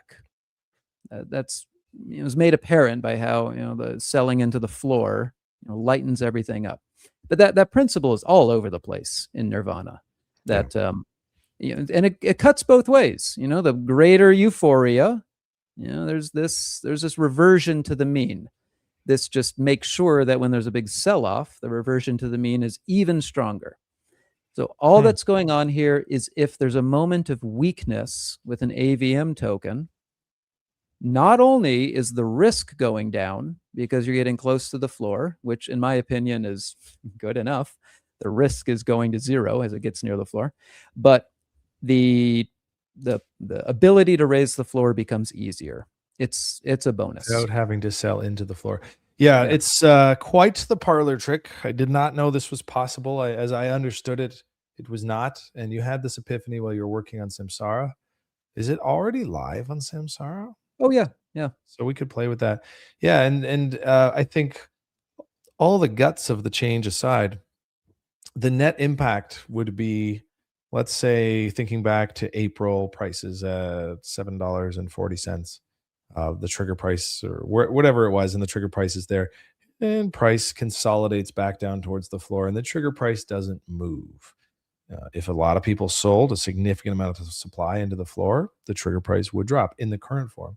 And the change now will be that as we descend through the shoulder, the trigger price tracks price down and then stays there. So if price was to creep back up, mean revert, it would be much easier to achieve the next first trigger price. Um, Yeah. that's it. So could you estimate? Because and then even after David explained this to me, I was like, oh, like okay, so trigger price will drop a few cents. And he's like, no, I think it could drop below $5. Um, I don't know the exact numbers. If you had to throw a dart at the board and estimate, I feel like sub 5 is a little crazy, but again, I don't fully I'm Uh, not there yet, and I'm gonna get there with you as we play with it, and I'm gonna go to Samsara's dev and play with it, but, like, I feel like it'd be at least in the $5 region, like 5 something at oh, this I don't know. I should have modeled the actual curve. yeah. Well, I look, don't you threw a lot out there today, and I we're can't going remember through it, what it is, but but I think it's yeah. just lower. It gets Slower. lower. Yeah, it's easier to achieve, and so yeah, I think the best way to capture it is just the healing. The healing, bullish selling at the floor was always the meme, and now it's bullish selling at the shoulder. Yeah. So how this impacts, mindset, psychology, whatever people's interest in scooping stuff up in the shoulder, I think is only positive. Now, at the end of the day, the system runs on the floor, right? The floor, in a lot of people's estimation, is everything. It's how much you can borrow, it's how much downside risk you have. And so things like perpetual floor, which bring it to life, things like more trigger prices, instead of 1%, we could have 0.1%. And there's just more action happening. And then this further increases that in a way, again, till yesterday, I didn't even know could happen. And our chief evangelist, David, is saying that this improvement is all the other ones combined as far as import. Uh, so that excites me because he understands this stuff. Second to you, I think he understands this stuff the best. So That's a defensible claim because Anna would work if you took all of this stuff out. If you, for instance, take the borrowing out, it'd still work. Or take the revenue share out, it would still work. These things improve the value proposition. Is samsara. You don't need that. Anna would still do its job. What is its job? It stores value. The end. This is a nice improvement to how it stores value, and making the floor more lightweight improves its ability to be a store of wealth. So yeah, that's right there in the kernel of what makes Anna Anna. It's just better at it now. I muted myself. We have laid out a lot of exciting things today, quite a plethora. And the burning question, somebody said, oh, this all sounds so good, but I feel like it might be Q3 2026. And I No. said, no, I've got good news for you, sir. It's not today, but it's not late next year or mid next year, probably not even too early next year. Like, what is your estimate? Because you told me today some very exciting things about where you're at with a lot of these. It won't be Oh, one batch, but it's rolling out pretty yeah, quickly. yes. Some of these changes, I think they're going to go in this week. Hmm. Some of them. There'll be a detailed roadmap. Anything sudden like prana's emissions going to change. It's going to wake up one day and see it. Like it'll be announced a little bit of time ahead. uh the code is written for most of this stuff. Now it's been written for a bit. Now it's just rolling it out into the front end. And yeah, a mentor software engineer once told me, good programmers, they write impressive things that can work. The best programmers know how to do the smallest possible change at a time. That's how this is going to go. I'm not saying I'm the best programmer. You take a little bite, and you take a little bite, and you take a little bite. One of the first items will be nerve phasing out, for instance. That's a simple change. The change to how prana emissions work is going to depend on the burn to earn. Well, okay, I shouldn't be talking out of my hat.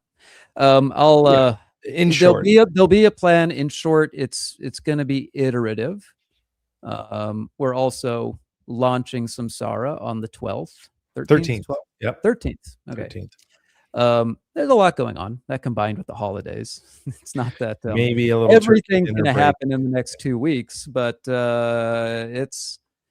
it's moving and grooving. Not Q2. No, this isn't Q3 2026 by any means. Yeah, this stuff seems like a lot, but most of it is just cutting off the fat. Most of it is just turning things down. I think at the end of the day, like with the code being done, the program being worked on, it's a lot of it. Watching you work is the front end stuff. It's like, okay, the mechanics are there. We've got them. They're implemented. They're tested. Now, how do we make it look pretty? There's going to be some new makeup on the page, and sometimes that seems to be the last thing that gives it an extra week or whatever. So, look, not months, but weeks. No, not months. Weeks, not months. Yeah. And I won't hold you to tomorrow or the next day, but the idea is it's all really quite a bit there. And perpetual floor is the thing that everybody's really excited about, myself included. So I want to zero in on that. Is that weeks? Oh, perpetual floor. That depends on the fees changing, because it's you have to get rid of the fees in terms of ANA all over. So you got to turn off the staking fee. It's coming. It's coming. There is a dependency graph to this rollout. And it's been coming for a while. People talking about it. It's been like, yeah, guys, that's coming. I mean, we're going to do that. But now you're doing it. And there's a different tone. I just want to point out, a lot of the summer was like, I'm working on Samsara. Samsara needs to be done. It needs to be finished. It needs to go. And that's pretty much there. We saw with the demo app, it works. And I feel like your mental focus shifted during our time in Abu Dhabi to like, I just want to get home and just code Nirvana. And that's happening. And I think a lot of people are very excited about that. I've found in life, and this, I just speak for myself, that you can really only do one thing at a time. Multitasking is a myth as I found it. And then secondly, this is something that I alluded to earlier, is Nirvana is not a move fast and break things kind of project, for better or for worse.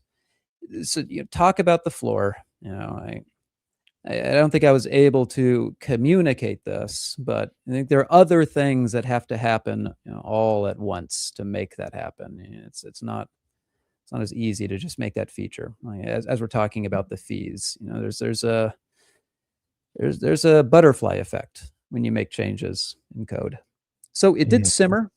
It did simmer for a bit, while letting other things connect into it. So there's one coherent upgrade, and in the long run, that makes things easier and faster, because when everything fits together well, you work on it, and then that's easier than trying to it's like putting the furniture in your living room and then painting the walls, and you have to like move the furniture back out, and it's nice to do things in order. Yeah, well, and as you described it to me today with regards to the fees changing, for example, it's like, oh, what am I going to put in the floor? We're collecting nirvana, like that never occurred to me, honestly. Yeah. When I thought through the problem, I was like, just Just floor, do it. yeah, just do it, Thomas. Come on.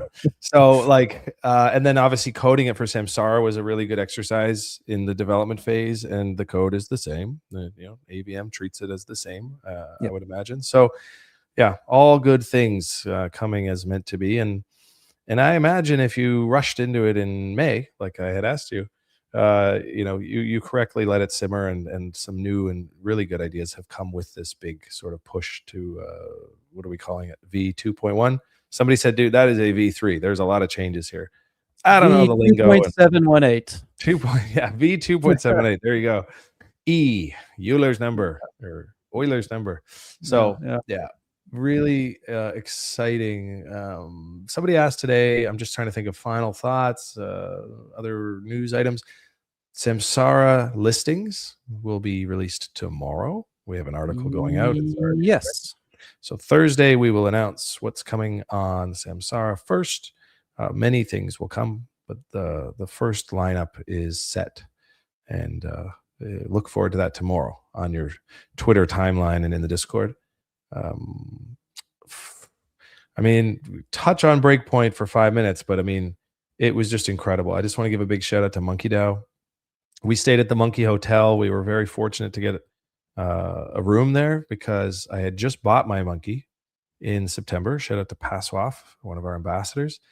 He recommended I do that. He says it's a great DAO, it's a great group, lots of good events. There's a local chapter I've been visiting with. And now I'm on Super Team. And we got into the Monkey Hotel, which sold out very quickly. And spending time around that group most of Breakpoint and going to their side events and meeting them at the event itself, it was just incredible. It was a group of really smart, sharp people that I just am really happy to have met and spend a lot of time with, and fun. It wasn't like hey, how are you? Let's connect. There was a lot of that, but it was all very much encased in this, just like friends going out and having a good time, like-minded folks. So shout out to Monkey DAO. You guys killed it, and Yeah. that's the real alpha that I could bring back. I've been to a lot of conferences, maybe 15 over the years, 3 breakpoints. But the welcome and the presence and the engagement that I got when just being present with the Monkey DAO crowd as I moved around was awesome. And I introduced them to you as well. And David bought a monkey. He's got a Gen 3. Welcome to the club. And I'm going to get you one for Christmas. So, it's just, it was just incredible. What were your takeaways? It's my favorite Breakpoint, and I've been to all of them. What made it my favorite? 2021 was a zany time. This is the opposite of 2021. There's this naive euphoria, not to be too derogatory, but I think we all know what that was like. And there's more heart now. You're here with these people. There's solidarity. People have learned and grown up, and you've seen it all, and we're all in this together. There's really this esprit de corps, as Paswaf would maybe say. Just being with these people that are here because of a mission. Being able to bounce around ideas late into the night, learn tricks of the trade, and talk about the meaning of all of this. I found very, very heartening. There's this sense that crypto as a whole is coming out of a puberty and discovering the ground underneath its feet, like what it's here to do. And the conversations almost invariably were on that meta level. And it's very inspiring to be with these people. Yeah. Yeah. And then the conference itself, we showed up and found a lot of the people that we wanted to have chats with very easily. Ran into some teams that we had been communicating with already. Ran into some teams that we had been hoping to communicate with. And anyone who hasn't been to a conference and is just looking to connect, it's very hard to do online for the same reason that you don't talk to people in your Telegram DMs. You just block them. I just block people automatically if they DM me, almost automatically, unless I'm in like 6 groups with them and I know them. But um, the same reason, when people approach you on the internet, you're kind of like, I'm not going to talk to you. But when they walk right up to you, there's just like this baked in trust, like, oh, you're a real human. Doesn't mean you run around the conference and trust everyone automatically, but everything hits different. And so we got a lot of good FaceTime with a lot of really interesting people and teams. And it just kept happening. It kept going and going. I kept saying, like, oh, this has been great. It was the last night, and I was like, okay, I'll go to the closing party. I was worried it was going to be like too like club banger, because some of them have been in the past. And this one was a fantastic venue, indoor, or excuse me, outdoor. And so I went, and some of the best connections and best conversations I had came at that moment at 1 a.m. on Saturday night, just before we left. And I thought, okay, that's it. That's great. David and I go back to the hotel. We sit out front, and there's a group of people there, and we're just chatting, shooting the shit. And 20 minutes in, I'm like, oh, that's so and so from this team. Like, how's it going? Let's connect. And so it's like 3:30 in the morning, and it just kept going. And then Sunday, headed back to Dubai. Wait, I'll go hang by the pool for a few hours, and there's Super Team Canada and all the monkeys just hanging out, and really good conversations that day while we just relaxed by the pool for the last few hours before our flights. I mean, it didn't stop. And then even going back to Dubai for my flight, I ran into one of the Nirvana holders, investors. And shout out, I know you're watching because you DM me during the stream.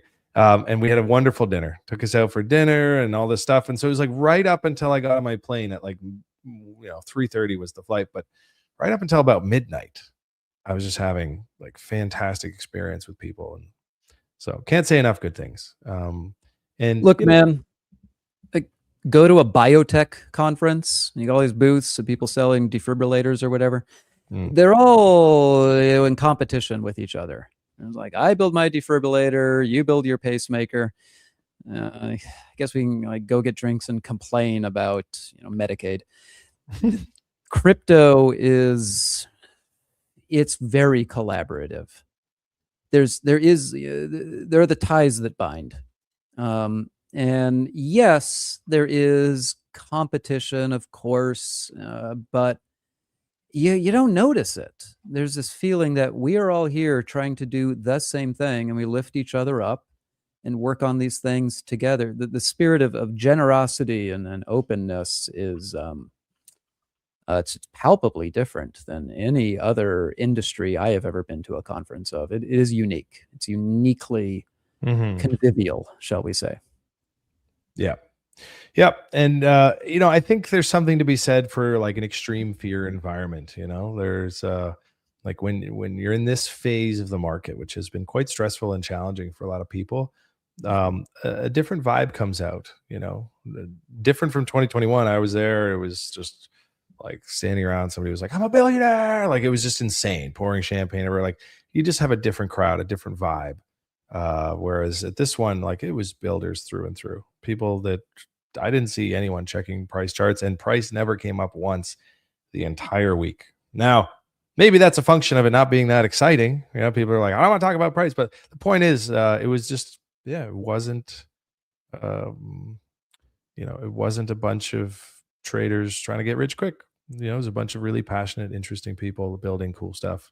And a lot of people really loved what we're working on. I think that was the most refreshing thing. And I think a lot of it had to do with that AVM app that you built on the plane on the way there, that just very quickly allowed me to be like, it's a bonding curve. It does this. And they're like, oh, that's really smart. What can you do with that? And then the whole conversation was about what we can do with it and what we're doing with it, instead of like, how does it work and does it work? And that was a very important pivot in the energy in all of my conversations. So we'll do a video soon. I think you'd probably want to spice it up. You mentioned, optimize it for PC, whatever. And once that kind of demo is live and that app, I'll do a quick video where it just is like, here's how you use it. Here's how you get someone from 0 to 1 in 2 minutes. Because like many things in life, when you discover something fantastic, it's very exciting to want to share it with people. And this is the most intuitive way to introduce it to someone. Now, if they don't know what a bonding curve is, It's not going to get them there. But if most people in crypto, especially in DeFi, do, then it's very obvious when you look at it. You're like, oh, it's just moving things around, and it works. Anyways, so we'll get people armed with that so they can enjoy what I enjoyed, which was just having meaningful conversations with people that did not include proving or describing how the floor works. It was just like, it works. What can we do? And it was, night and day. So thank you for building that. Mm. It was such an asset. I'm going to go fix it so it works on desktop. Yeah, I mean, it works. It just looks weird because for those of you who don't develop things, everything you build has to be optimized for the thing people look at it on. I didn't know that. Mhm. I just assume things work because I'm a user. I just go to websites and they work. To your point, that the reason things take a long time to ship is always the front end. You'll spend an afternoon writing the algorithm and then 2 weeks arguing over the color of a button. Yeah. I just want to underline this point that you made, and I think it's we'll wrap us up, baby. You're right. Price never came up. There is this, this. Yes, there's fear and pain, but I don't know. I think there's a positive color to resignation and cynicism. They have negative connotations in English, but they're actually positive things. Resignation, in another language would be called stoicism, and cynicism is just Greek for realism, and that's healthy. That's healthy. The climate that I experienced was one that, here's another word for you: disillusioned. Take that literally. It's a good thing. You don't have illusions anymore. You're looking reality straight in the face, calling a spade, and the opposite. It's not necessarily negative at all. There's that kind of core that I could pick up everywhere. I'd bump into a conversation with the ex-editor of a big journal, I don't know, Cointelegraph, whatever, just like one of the main ones. It's a guy who has been around the block for a while. Yeah. The theme again and again and again is that there is a baby in the bathwater. There's just a lot of bathwater. And what's been going on in crypto over the last few years is making the good projects, the good actors stand out by contrast all the taller. This made pitching Nirvana the easiest that I've ever experienced. Nirvana's value is obvious, no matter what you think about it, but it's an exercise in contrast, and it makes a lot more sense with a bit of disillusionment about what it is not. It stands above the crowd in a different way. It's not the only project that does that, but it is one that makes more sense the more you sit in crypto for a little bit.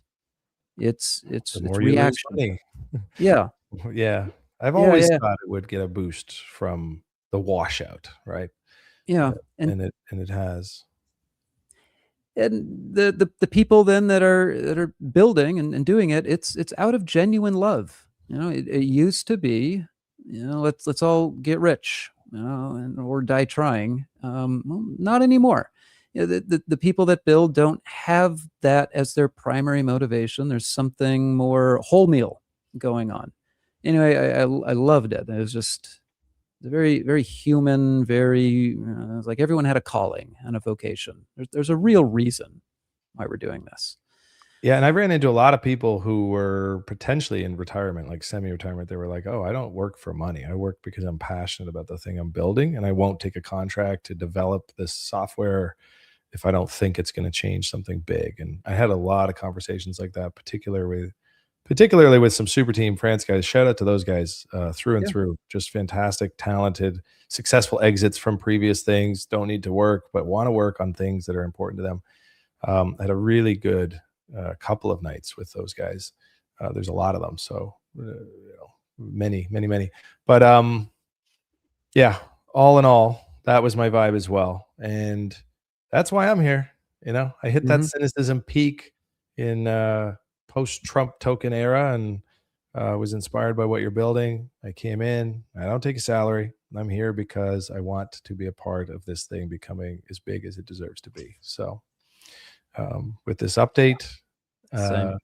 you know, I wouldn't say I lost any sparks, but to say reignite wouldn't be accurate, but amplified for sure my excitement, because, you know, it's been a build cycle. It has been a build cycle for us for 7 months, pretty much since I joined. You know, Samsara has been front and center on the dev side, and the front end of Nirvana has endured. I was actually chatting with our other dev today. He's like, it's pretty incredible that we basically were able to work on this other thing, and this thing didn't need us to keep maintaining it. It's great code. And shout out to Rocker in our Discord. He pointed that out. He's like, guys, relax. These guys make really good code. They ship good code. It does not come with tons of bugs. It does tons of maintenance. But despite that, as a non-dev, I've been out here, and it's been a long build cycle, and it's coming to this point now where this is going live, and this is going live, and these are coming up, and that's coming up, and all of this external revenue generation that is the crux of what will drive us. It's just right there. So I couldn't be more excited to be sitting here with you today and reading your new thesis for 2026. It's fantastic. Well, if you're listening to this and you've been around for the year, let me say, by way of compensation for bravely and boldly, you know, wading in and, you know, holding, Prana is about to get a lot more scarce. So I guess there's that as the compensation for being early. You got a sweet deal on your Prana. Yeah. Yep. Other people are going to be like, oh man, those were the good old days. Yeah. Well, that's probably the headline for today. Prana is now headed into ultra scarcity. The trajectory is shifting quite aggressively towards that. And so for any of you who have questions left, you're like, I can't see it yet. I don't quite, there's something. It's okay. We're going to spend a lot of the holidays chopping through this big long form piece and putting it into bite-sized pieces. We're all in the Discord available for answering questions. I know David's been in there throughout the stream. Understanding will come. And when it's hitting the UI, it'll be intuitive and obvious. And at the end of the day, when the dust settles and these new updates are just common sense and they're sitting there, it's just going to be like, wow, this is a lot better. So if you're not there yet, you'll get there. We'll take you there. Thanks for coming out to watch the show today.